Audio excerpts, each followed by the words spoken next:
Tonight, if you are safe in your bed, if the lights are out and the world outside has finally gone quiet, I want you to take a moment, just for yourself. Take a deep breath in, hold it for a second, and let it out, slowly. Welcome to Case File Stories. This is a sanctuary for the curious and a resting place for the tired mind. Here we tell stories of the unsolved and the mysterious, but we tell them softly so you can drift away. Tonight we are leaving the city behind. We are trading the sound of rain on the pavement for the deep, ancient silence of the forest. Imagine, if you can, a campfire, a small, warm circle of orange light pushing back the endless dark of the woods. You're sitting here, safe, warm, listening to the wind move through the trees. But out there, beyond the light of the fire, the forest has its secrets. The national parks of America are vast. They are beautiful, but they are also indifferent. Tonight, we are going to talk about what happens when someone steps off the path just for a moment, and the forest simply swallows them whole. We are traveling back to the summer of 1969, to the great Smoky Mountains, to a grassy bald known as Spence Field, where a 6-year-old boy playing a game of hide-and-seek vanished in the blink of an eye. His name was Dennis Martin, and his disappearance sparked the largest search in the history of the National Park Service, involving the FBI, the National Guard, and even the Green Berets. But before we walk into those woods, get comfortable. Relax your shoulders, unclench your jaw. Let the heaviness of the day slide off you. Listen to the fire. Listen to the night, and let's begin. The Great Smoky Mountains. They call them Smoky for a reason. Even on bright days, a bluish mist seems to cling to the peaks, rising from the vegetation like a living breath. It is a place of ancient beauty, dense hardwoods, steep ridges, and dark, winding trails that can disorient even the most experienced hiker. It was June 1969, the start of summer. For the Martin family, this was supposed to be a tradition, a celebration of Father's Day. The family lived in Knoxville, Tennessee. There was Bill Martin, the father, an architect. His father, Clyde Martin, and Bill's 2 sons, 9-year-old Douglas and 6-year-old Dennis. Dennis was a small boy for his age. Quiet, perhaps a little shy, but adventurous in the way all 6-year-olds are. He had a mop of dark, curly hair and was wearing a bright red t-shirt that weekend. A spot of red against a sea of green. On Friday, June 13th, the family began their hike. They started at Cades Cove, a lush valley floor, and hiked up to Russell Field to camp for the night. It was a rugged hike, but the boys handled it well. They slept under the stars, surrounded by the sounds of the wilderness. The next morning, Saturday, June 14th, they packed up their gear and hiked further along the Appalachian Trail, toward a place called Spence Field. Now, Spence Field isn't a field in the way you might think of a farm. It is a grassy bold, a high-altitude meadow sitting on top of a mountain ridge. Imagine hiking through miles of claustrophobic, dense forest, and suddenly the trees break open. You are standing on a sea of mountain grass, with the sky wide open above you. It feels safe here. It feels open. You can see for miles. The Martins arrived around noon. It was a beautiful day, not too hot, with a gentle breeze rolling over the mountain crests. While they set up for lunch, they met another family. The Martins didn't know them, but their boys were about the same age. As often happens in the wild, the children bonded instantly. Douglas and Dennis joined the other boys, running through the tall grass, chasing each other, their laughter carried away by the wind. The adults, Bill Martin and Grandfather Clyde, sat on the grass, watching. Bill would later say it felt perfect, the kind of memory you want to freeze in time. The boys were happy. The weather was holding. There was no reason to be afraid. Around 4 p.m., the sun began to dip a little lower, casting longer shadows across the grass. The boys came up with a plan, a classic childhood prank. They decided they would split up, circle around the adults, and then jump out to scare them. Douglas and the other boys went one way, heading south along the trail. Dennis, because he was the smallest, decided to go the other way. His father, Bill, watched him go. Dennis was wearing that high-visibility red shirt. He walked toward a patch of rhododendron bushes, those thick, twisted shrubs that grow all over the Smokies. He was only going about 20 or 30 feet away. Bill watched him step behind a bush. He expected to see Dennis pop out in a minute or two, giggling.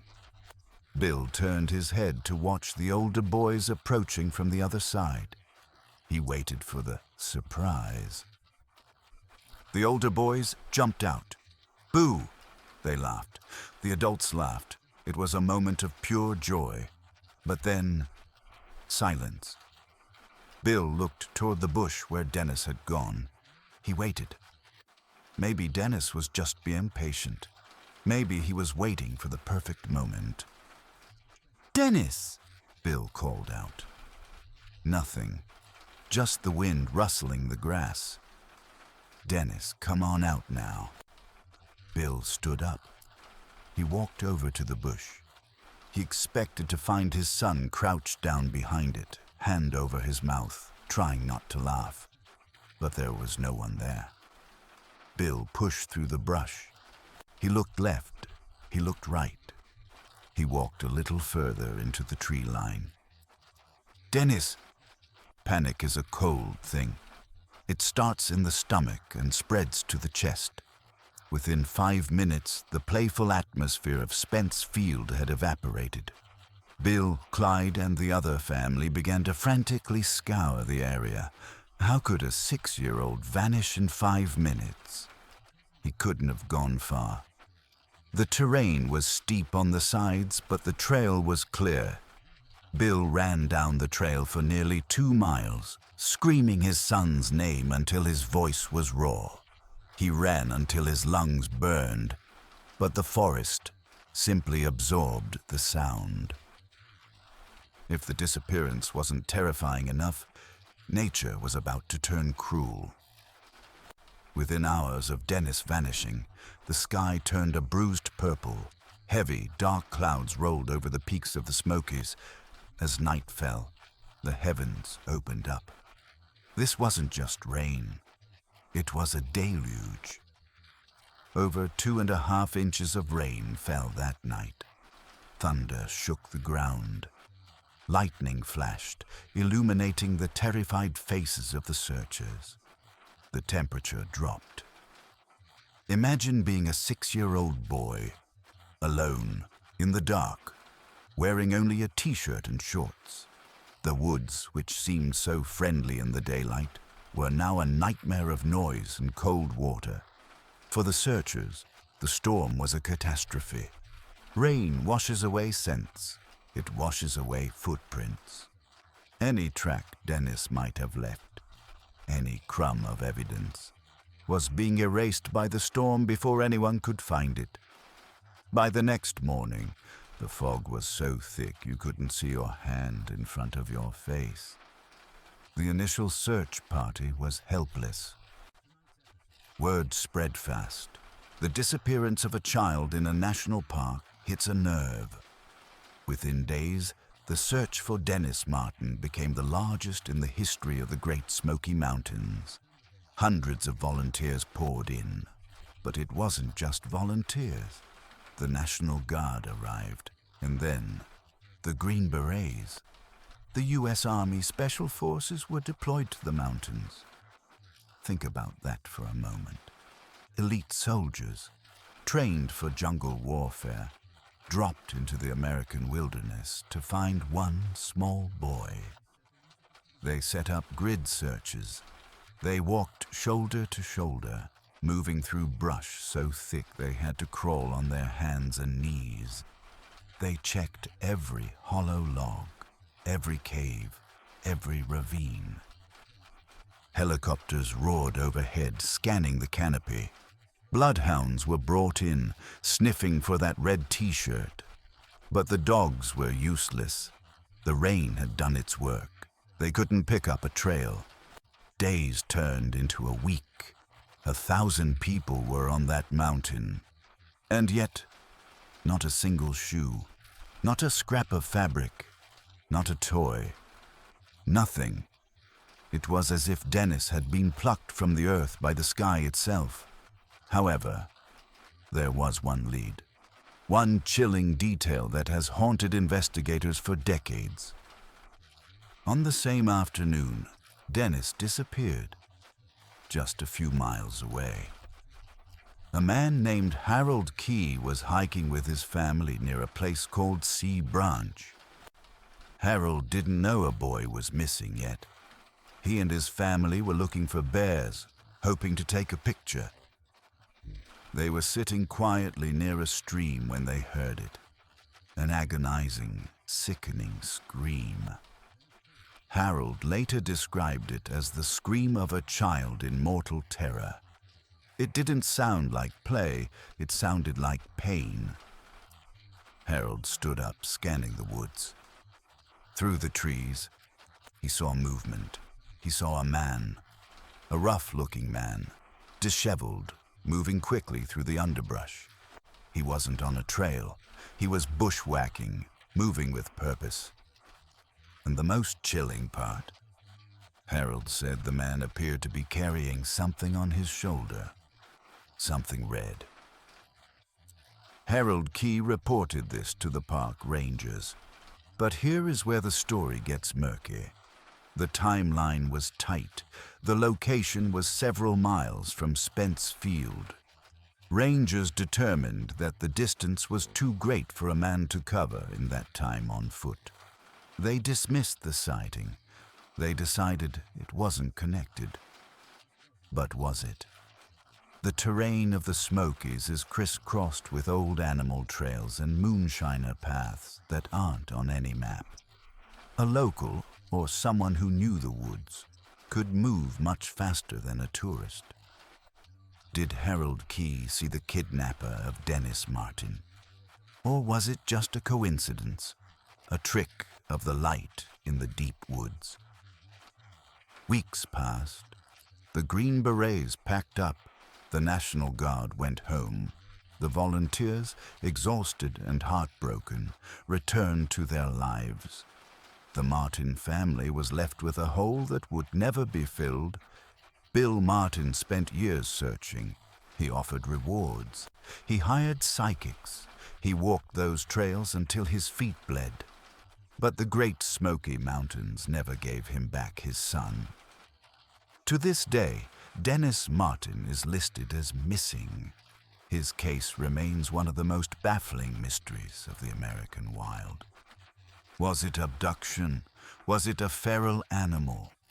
Or did the boy simply walk into a fold of the map that doesn't exist and vanish? The fire is getting low. The woods around us seem a little darker now, don't they? But you are safe here. Take another deep breath. Let the story of Dennis Martin fade into the mist. Just a tragedy of the past. We have more hours of the night to get through together. Let me tell you another story. This one is about silence and solitude, about a woman who walked into the woods to find herself and lost her way home. The story of Dennis Martin is a story of sudden loss, a moment of chaos, but the forest has another way of taking people, a slower way, a quieter way. Sometimes the woods don't snatch you, sometimes they just invite you in, and then, quietly, they close the door behind you. Our next story takes us north, far north, to the rugged, ancient wilderness of Maine, to the Appalachian Trail. If you have ever hiked, you know the feeling of the green tunnel, miles and miles of trees, roots that twist like snakes across the path. Rocks covered in moss so thick it feels like velvet. It is a place of immense peace, but it is also a place where the line between being on the path and being lost is thinner than a piece of thread. This is the story of Geraldine Largay, a woman who did everything right. She had the gear, she had the map, she had the will, but in the end, the silence of the woods was louder than her calls for help. Geraldine Largay was 66 years old, but don't let the age fool you. She was strong. She was a retired nurse from Tennessee with a warm smile and a kindness that everyone remembered. On the trail, she had a nickname. Hikers always have nicknames. Hers was Inchworm. Why Inchworm? Because she wasn't fast. She didn't race up the mountains. She moved slowly, methodically, inch by inch, always moving forward, always steady. It was July of 2013. Geraldine had been hiking the Appalachian Trail for months. She had covered nearly 1,000 miles. She was close to the end. Her husband, George, was her support team. He would drive his SUV to trail crossings, meet her with supplies, maybe a fresh sandwich, and a hug. Then she would walk back into the woods, and he would drive to the next meeting point. It was a beautiful rhythm. Walk, meet, sleep, repeat. On the morning of July 22nd, Geraldine woke up in a shelter called Poplar Ridge. She was with 2 other hikers. They had breakfast together. The mood was light. She packed her bag, a blue backpack. She tied her boots. She took a picture of herself. In the photo, she is smiling, wearing a red fleece jacket, looking confident. She texted her husband, "Heading out now. See you tomorrow." She stepped onto the trail. The forest in Maine is dense. It is not like the open parks of the city. Here, the trees fight for sunlight. The undergrowth is a tangled wall of ferns and bushes. The trail itself is just a narrow strip of dirt, marked by white paint blazes on the trees. Follow the white paint. You are safe. Lose the white paint.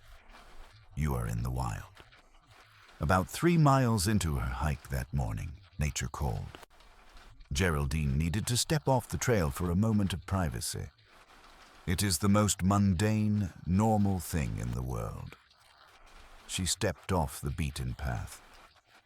She walked a few yards into the woods, finding a spot behind some trees. When she was done, she stood up. She turned around to go back to the trail. She walked the few yards back, but the trail wasn't there. She must have frowned. Maybe she thought, I just didn't walk far enough. So she walked a little further. Still no trail. Maybe she thought, I must have turned slightly to the left. So she corrected her course. She walked over a small hill. She pushed through some bushes. She looked for the white paint on the trees. White paint. Just a small vertical stripe. That was her lifeline. She scanned every trunk, every branch.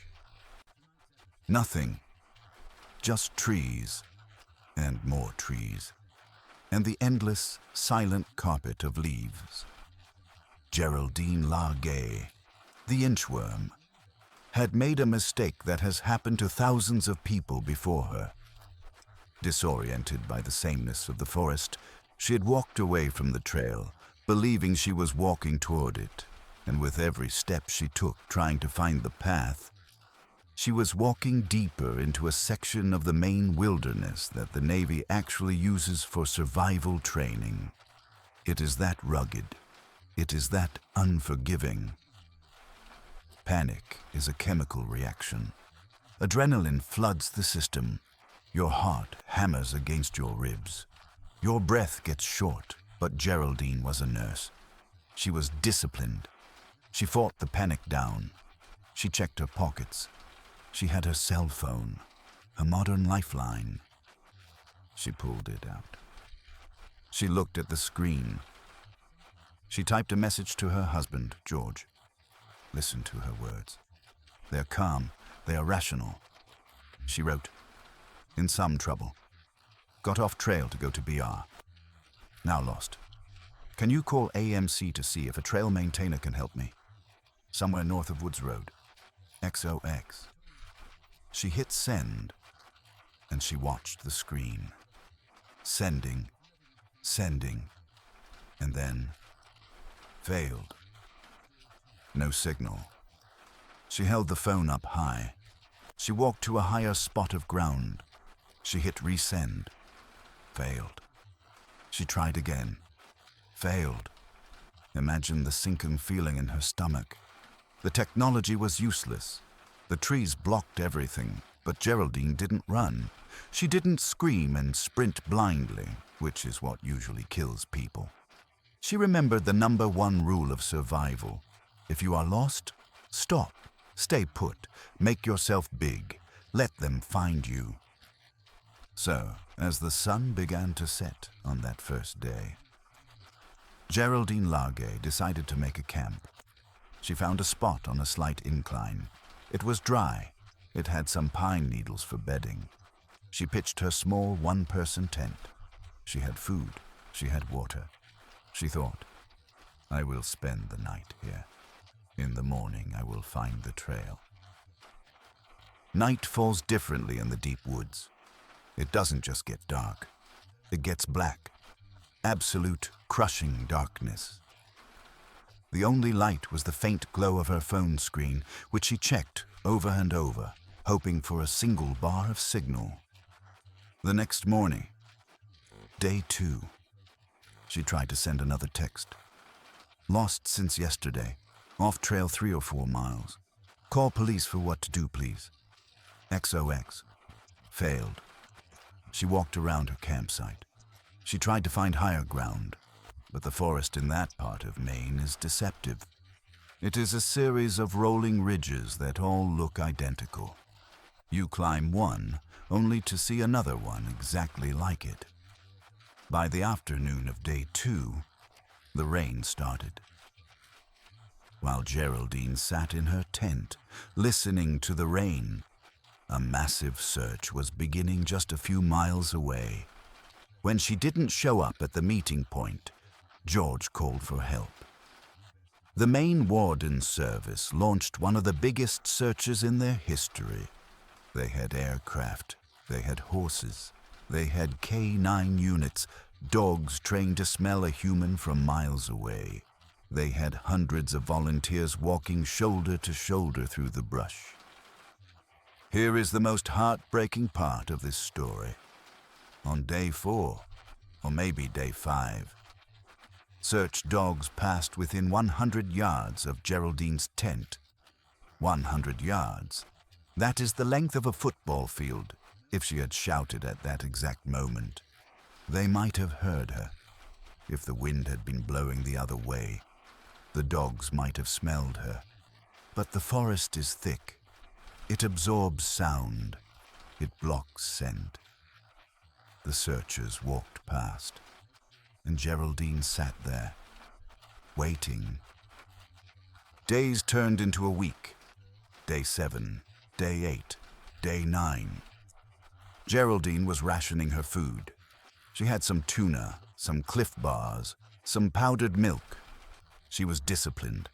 She ate tiny amounts, just enough to keep her brain working. She realized that no one was coming, or if they were, they couldn't find her. So she started doing something else. She started writing. She had a small journal with her, and in that journal she documented her long, slow fade. She didn't write about fear. She didn't write about monsters. She wrote about love. She wrote letters to her husband, to her daughter, to her best friend. On August 6th, roughly 2 weeks after she got lost, she wrote a letter dated to be read, "When you find my body." Please listen to the strength in these words. When you find my body, please call my husband George and my daughter Kerry. It will be the greatest kindness for them to know that I am dead and where you found me, no matter how many years from now. She wasn't crying for help anymore. She was comforting the people she would leave behind. She was accepting her fate with a dignity that is almost impossible to comprehend. The search was officially called off on August 4th. The authorities believed she must have fallen in a river or been abducted. They didn't think anyone could survive that long. But Geraldine was still alive. She was alive when the helicopters stopped flying. She was alive when the volunteers went home. She had built a platform of pine branches to keep her tent dry. She had hung her brightly colored space blanket in the trees to try and signal planes. She made a flag out of her clothes. She did everything right. By mid-August, the nights were getting colder. Her food was gone. She was drinking water from a nearby stream, but she was growing weaker. Inchworm was slowing down. Her journal entries became shorter. She marked the days with simple crosses. She watched the leaves change color, from the vibrant green of July to the turning gold of late August. She was alone, truly alone. But in her journal, there is no anger. Maybe in those final days, the forest stopped being a prison and became a resting place. The sound of the rain on her tent, the wind in the pines, the crickets at night. It was peaceful. The last entry in her journal is dated August 18th, 26 days after she stepped off the trail. 26 days of waiting. After that, the pen was put down. She zipped up her sleeping bag. She lay down in her tent, and she went to sleep. 2 years passed. 2 winters covered the forest in snow. 2 springs brought the flowers back. Geraldine Largay became a ghost story of the Appalachian Trail. Then, in October of 2015, a forester, a man surveying the land for the Navy, stumbled upon something strange. In a restricted, dense area of the woods, he saw a flash of yellow. It was a tent. He walked closer. The campsite was tidy, orderly. Inside the tent, he found Geraldine. She was wrapped in her sleeping bag. Her journal was by her side. She was exactly where she said she would be. They found her cell phone. They recovered the text messages that never sent. And finally, George got to read the words his wife wrote to him in the dark. Geraldine Largay was not lost in the end. She knew exactly who she was. She knew she was loved. She simply stayed. The forest is a beautiful place, but it demands respect. Tonight, as you lie in your bed, surrounded by walls, safe from the wind and the rain, Take a moment to appreciate that safety. You are here. You are warm. The trail is far away. Let the fire die down a little now. The stories are done. The woods are quiet again. Close your eyes. Listen to the crickets and sleep. We leave the deep green woods of Maine behind us. We leave Geraldine in her final resting place, peaceful and still. But not all disappearances are quiet. Sometimes the forest doesn't just hide people. Sometimes it seems to confuse them first. For our final story tonight, we are traveling to the Sans Bois Mountains of Oklahoma. Sans Bois. It means without wood in French, but don't let the name fool you. This is a rugged, isolated land, sharp ridges, deep ravines, and roads that lead to nowhere. In 2009, a family of 3 drove into these mountains looking for a new beginning. They drove up a winding dirt road, stopped their truck, and simply walked away, leaving their money, leaving their IDs, and leaving their beloved dog locked inside, waiting for them to come back. They never did. It was October. The air was crisp, hinting at the coming winter. The Jameson family lived a chaotic life, but they loved each other. There was Bobby, the father, Sherilyn, the mother, and their 6-year-old daughter, Madison. Madison was a bright, happy child. She loved art. She loved her dog, a small white mixed breed named Maisie. The family was looking to buy a plot of land. They wanted peace. They wanted to build a storage container home up in the mountains, away from the noise of the world. It sounds like a dream many of us have, doesn't it? To escape, to simplify. But in the days leading up to their trip, something was wrong. Something unseen was hanging over the Jameson house.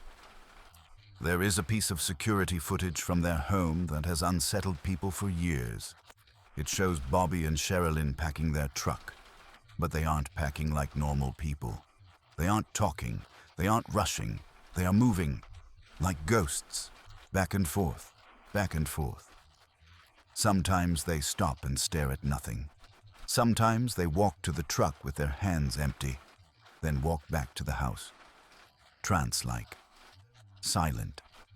It was as if they were moving through thick water, or as if they were being guided by something else. Sherilyn, in particular, had been acting strange. She told friends that spirits were living in their house. She wrote notes about death. Was it mental illness? Was it stress? Or was the heaviness of the Sans Bois Mountains reaching out to them before they even left their driveway? On October 8th, 2009, they drove up into the mountains. They were meeting a landowner to look at a 40-acre plot. The road was rough, a gravel track winding up through the scrub oak and pine. 8 days later, hunters found their truck. It was a Chevy pickup, locked. It was parked in the middle of a dirt path, abandoned, not crashed, just stopped. Inside the truck, the police found a scene that made no sense. Their wallets were there, their cell phones were there, the GPS was there, and under the driver's seat, an envelope containing $32,000 in cash. Why would a family struggling with money leave $32,000 behind? But the most heartbreaking thing was Maisie, the little white dog. Maisie was still inside the truck. She was barely alive. She had been locked in there for 8 days without food or water. She was waiting for Bobby, Sherilyn, and Madison to open the door. When the police opened the truck, Maisie was too weak to bark, but the family was gone. The searchers looked at the ground. The soil was soft, but there were no footprints, no signs of a struggle.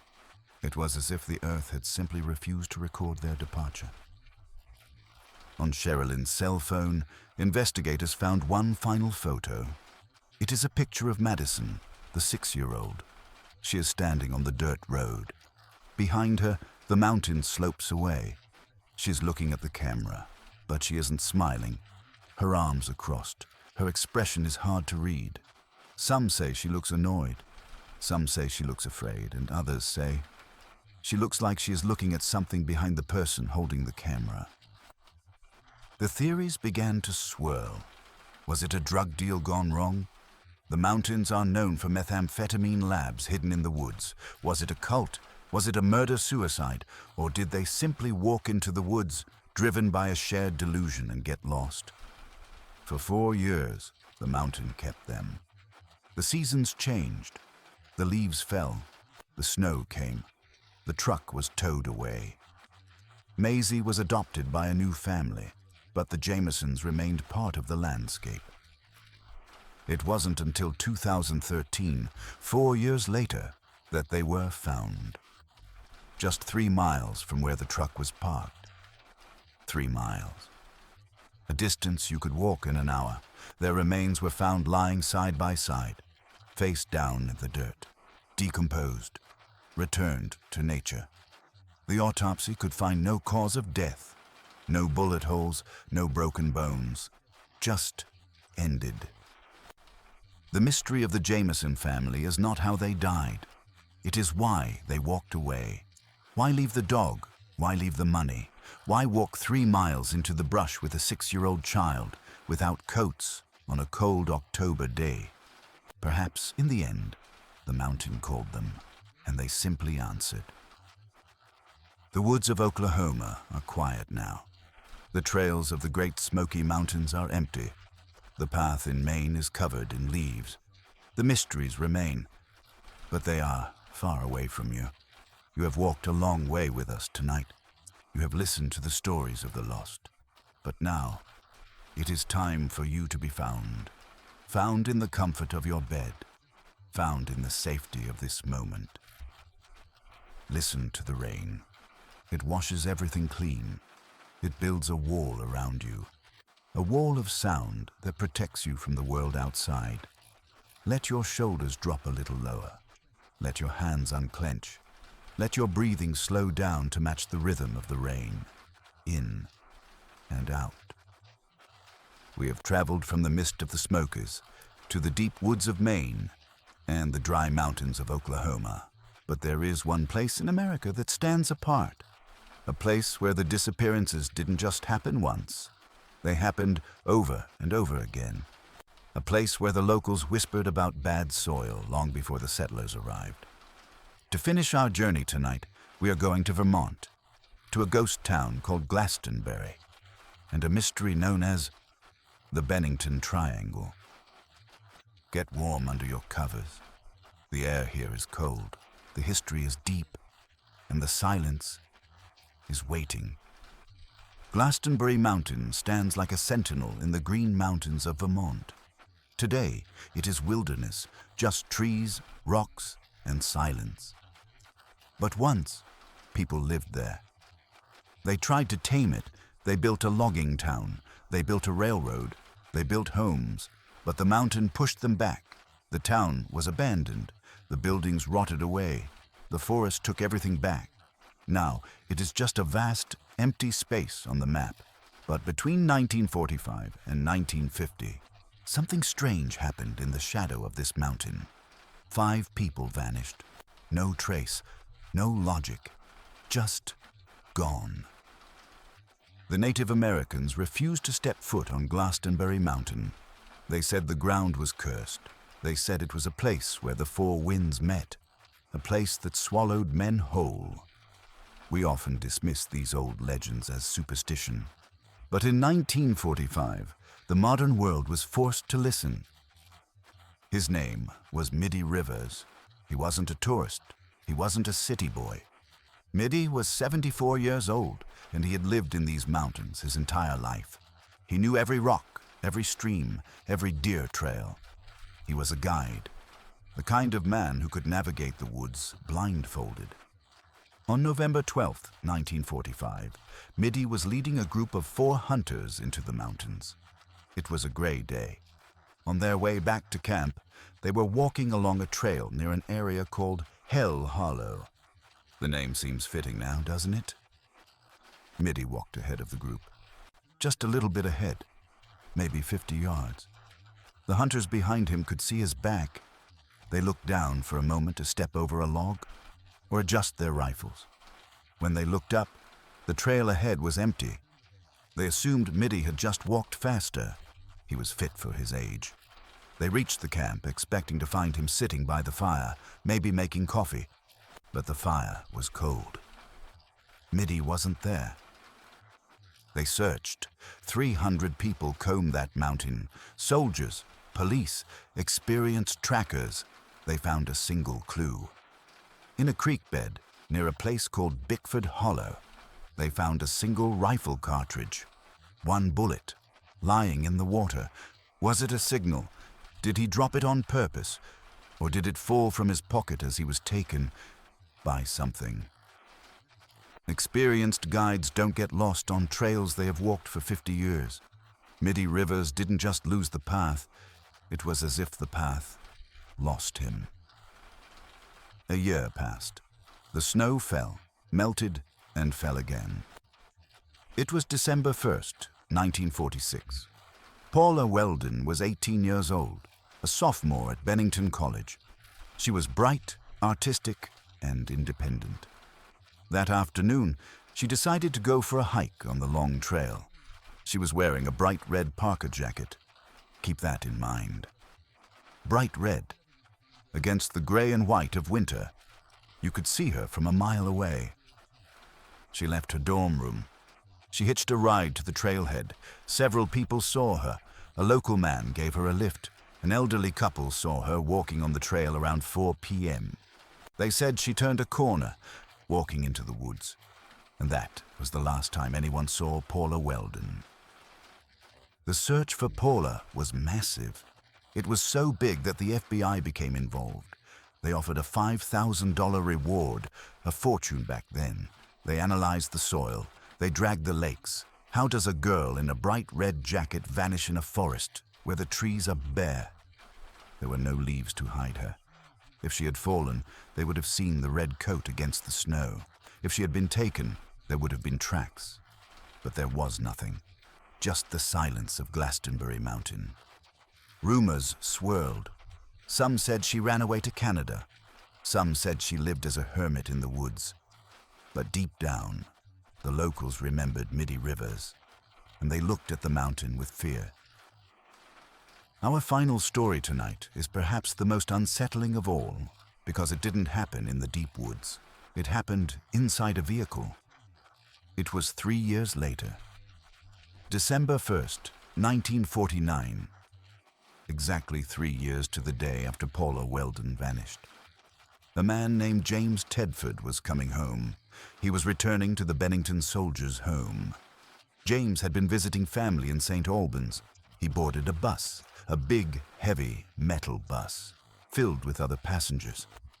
James sat in his seat. He put his luggage on the rack. He placed a bus timetable on his lap.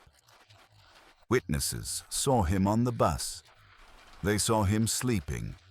They saw him looking out the window as the bus drove through the snowy landscape. The bus made its final stop in Bennington. The doors opened. The driver waited for the passengers to get off. But James Tedford didn't stand up. His luggage was still on the rack.